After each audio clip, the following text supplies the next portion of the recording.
But man, I've been getting so into paleontology. Not really, but I've been looking up a lot about what's called mummified dinosaur fossils, right? So that's what I think that skull, that pterodactyl that I kept calling it pterodactyl. So I think that's a literally. I'm taking it to the Museum of Natural History on the weekend. Seriously, like I'm actually doing something about it this time. I'm gonna take a few things like that the petrified butter knife. Where is it? This one.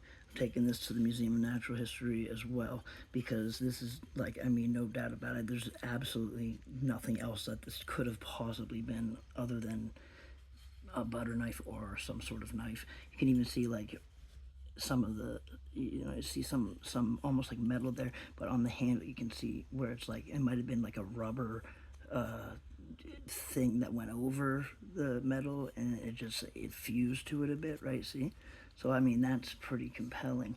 And look how much of a rock it turned into. It just turned into a rock. Listen,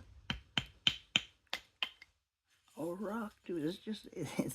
It's a butter knife, a rock. And so I can't even think of any other process that we would have a metal, what looked like it used to be a metal butter knife or some sort of knife that it, we don't have any that were a metal butter knife that could possibly fossilize into a fossil that's looking at least a few million years old, right? Like this don't happen overnight, right? So like it's either that old or it was in the Halifax explosion.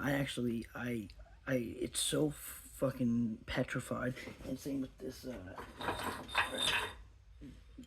what I think is a butcher knife because see, it's like that. There's the handle here. It's hard as shit, but this is where you can even see there was a tip to it, right? So it would have continued on going like that, I guess. I'm guessing. But when the explosion happened, I guess it probably, blew all up and maybe something happened to where it snapped off at that part there, maybe when I hit the ground. Um, but for it to get that hot and then freeze that quickly, remember, it was like December. And I think there was a big snowstorm like the next day. So this would have probably happened, right? I'm guessing after getting molten hot and then landing in that freezing cold. I'll do a full story on the pterodactyl skull that is mummified after this because it's amazing. But this is another man like that I'm going to take with me because this is some sort of fossil for sure of a dinosaur. So I think like it's like maybe like a tail or something. I don't have no idea. Someone help.